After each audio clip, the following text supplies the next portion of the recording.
North Carolina. I'm excited to see how that goes. Now, as far as dark horses, I'm excited to see what University of Miami does.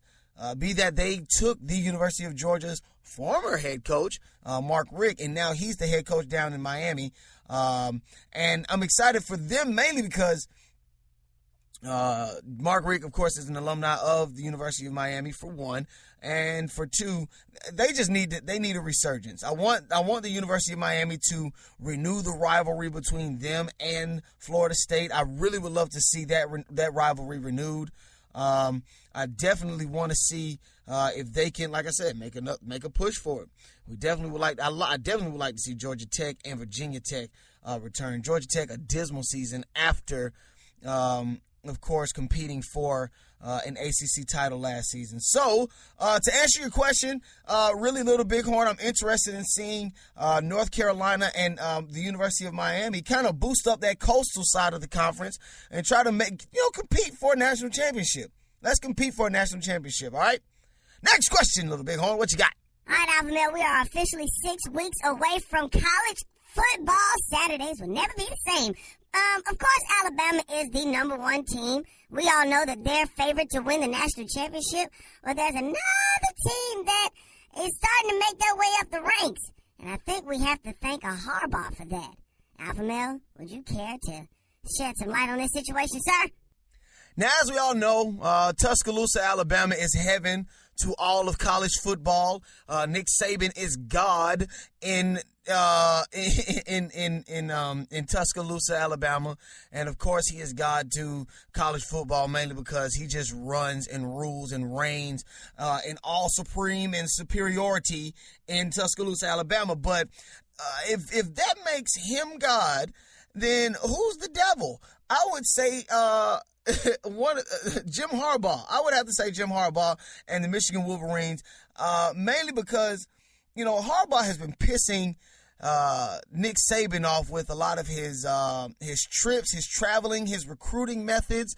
Not only just his recruiting methods, but his satellite camps and things of that such. I mean, Nick Saban has gone on record and said that he is not a fan of the satellite camps, not only the satellite camps, but of Jim Harbaugh. So, with that being said, it seems as if more bets have been placed on the Michigan Wolverines to win the national title than any other team. And this is according to multiple Las Vegas sports books. The Wolverines championship odds have moved from 15-1 to 7-1, making them the second favoritist behind Alabama at the Westgate Superbook. I mean, cool. And that's good to see Michigan starting to come back into prominence. I'm definitely excited to see if they can do that. You definitely see Urban Meyer. He traveled up to the Big Ten, and he got him a national title.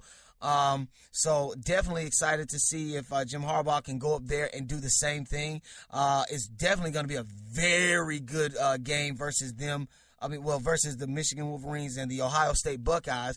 I mean, every year it's a great game, but definitely this year makes it all the more sweeter, mainly because, Michigan has this attention now.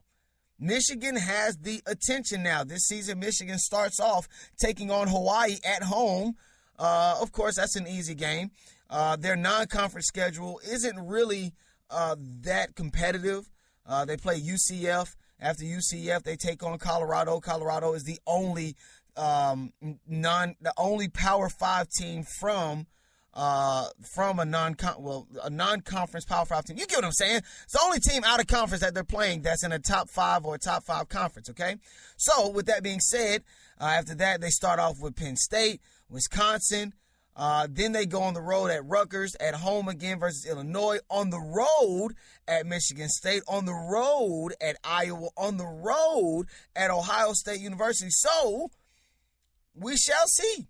We shall see if the Michigan Wolverines can, in fact, fight their way to a national title or make sure that these people, they get their money. They need to get their money. I had a chance of betting in Vegas once before. I didn't take that opportunity. I just didn't. And I'm glad I didn't because I would have lost $100 and some odd dollars. Anywho, ladies and gentlemen, you already know what time it is. It is me. He is I, and I am him. I am he that they call the Alpha Male. Wrapping up questions with Little Bighorn. In the next segment, we will be doing a little bit of NFL talk. Definitely got to be talking about the Baltimore Ravens. One player is making his grand exit, while the other former Raven is trying to make his entrance. Definitely that and so much more, ladies and gentlemen. This is Alpha Male Sports. Peace!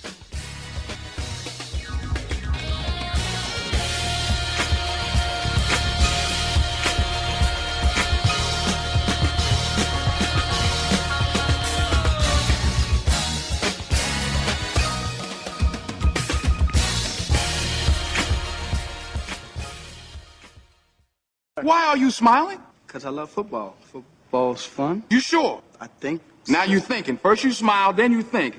You think football is still fun? Yes, no. No? Sir, No, it's not fun anymore. No. Not even a little bit. No, sir. No. No, sir. Absolutely not? Zero fun, sir. We like sports and we don't care who knows. Yeah, y'all. Yeah. The Adventures of Poke Thug is back. Yeah, ladies and gentlemen, the final segment of Alpha Male Sports. Great morning, man. Great morning. It's a great Friday morning.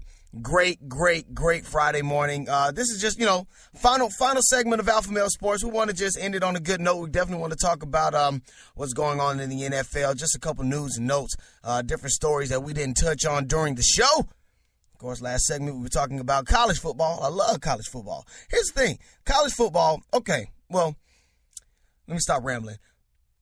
In college, when after I quit playing football and just started, doing my own thing and actually becoming a student, I still had to work. I still had to get money. And I had the prime opportunity of doing security or working crowd control at the University of South Carolina during their football games. And I have to admit, that's an experience in itself. I mean, literally, that is an experience in itself. I was there around the rise of South Carolina now.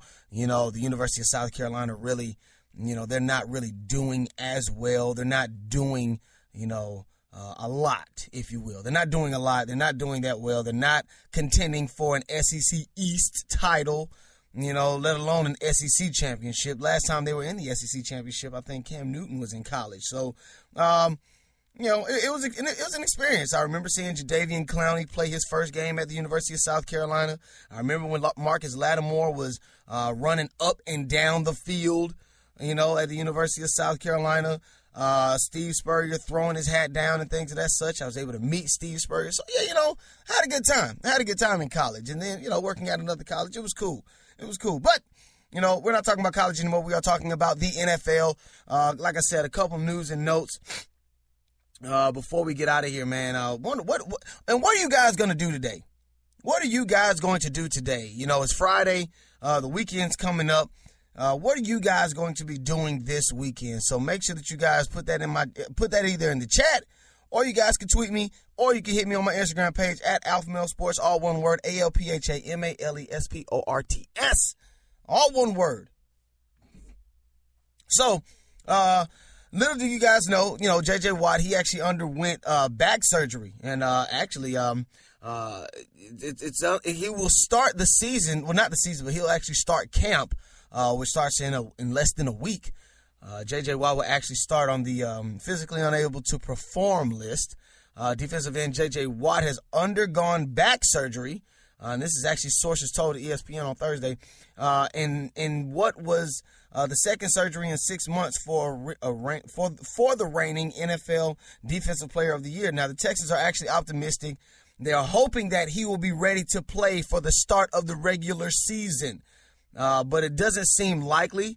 There is a concern that of his availability for the early part of the season, and that could be compromised. So it's a big deal. A lot of people expect a lot from the Texans this year. Last year they completely stunk up the place, but you have a situation now where they have a brand new quarterback who has the experience. Well, I ain't gonna say he has the experience, but played under Peyton Manning, has starting experience. He has started in the NFL. Just won a championship with the Denver Broncos. So, we will see how things play out. And then Jadeveon Clowney, who I think is one season away from becoming a bust. He needs to have a breakout season this year. But, of course, he's going to be coming back healthy. So it would behoove J.J. Watt to make sure that he is there for the opening part of the season so that the Texans can get out on the good foot. Like I said, the Texans have a lot of high expectations this year, surprisingly so. After last season, they really didn't do that well. I mean, that's just simple and plain. They did not do that well, and we'll just see how things go. Now, while J.J. Watt is going to be out for the beginning of camp going into the season, we actually have another athlete or another football player under the age of 30 that is retiring. Yeah, exactly. Now, Eugene Monroe, offensive tackle he was actually a free agent offensive tackle, but of course he played for the Baltimore Ravens. He announced his retirement on Thursday. He said, after 18 years, I am retiring from the game I love. Monroe said in a statement, this was not an easy decision to make, but I know it is the right one for me, my health, and my family. Wow. So, of course, the health thing does come into effect. He actually went further on in the statement saying that I'm not complaining, just stating fact. He has said that he has the damage to his brain already. Well, he said the damage to his brain has already been done. Do I have CTE? I hope I don't. But over 90% of my brain, of the brains of former NFL players that have been examined showed signs of the disease. I'm terrified. Now, the reason why I brought this situation up is because, this offseason, a lot of players 30 and under have said, you know what, we're going to call it quits. We've played enough football. On that list, Calvin Johnson, 30 years old. Marshawn Lynch, 30 years old. Gerard Mayo, 30 years old. Hassan Abdullah, 30. Ricardo Lockett, 30. Eugene Monroe, 29. Percy Harvin, 28. Walter Thurman, 28. Jared Hayne, 28. Ty Powell, 28. Tanner Hawkinson, 26. A.J. Tarpley, 24 years old. Now, that may seem, That may seem slightly weird to most Americans because we're used to seeing athletes or football players play at least a 10-year career, 10, 12, maybe even 15-year career. Specifically those with higher profiles like Calvin Johnson or a Marshawn Lynch. But one of the things I wanted to point out was most Americans don't see that these athletes who are 30, 28, they've been playing for damn near 20 years already. You got to take into account kids play Pop Warner, middle school, high school, college, professional. So of course, it would make sense that these guys, call it quits at 30, and then to have the opportunity to do so, you get paid gobs of money. So in order to have the opportunity to retire at 30 and say that I would like to go ahead and give my talents elsewhere or preserve my brain, I'm all for it. Now, Monroe, 29 years old, was released by the Baltimore Ravens in June. And he was an outspoken supporter of medical marijuana. He told the New York Times after his release that he wondered whether or not his advocacy contributed to him being released from the Ravens. Hey, man, smoke it up. You deserve it. Smoke it. You know what? I'll even buy you one. I'll buy you a joint or a blunt or whatever because I guess you deserve it. If medical marijuana can help with the symptoms of CTE, ridiculous brain disease, I'm all for it. You know what I'm saying? I'm all for it. Does that mean that I smoke marijuana? I'm not going to confirm nor deny that. But it's not about me. It's about these players. Anywho, definitely, we got to go back. Of course, Eugene Monroe, he basically made his exit out of the NFL. But a former Raven is trying to come back. Former Baltimore Ravens running back Ray Rice says that he would donate his entire 2016 salary to charity if signed by the NFL this season. Now, of course, Ray Rice has been out of the NFL since 2014, because of that domestic violence situation. Of course, that whole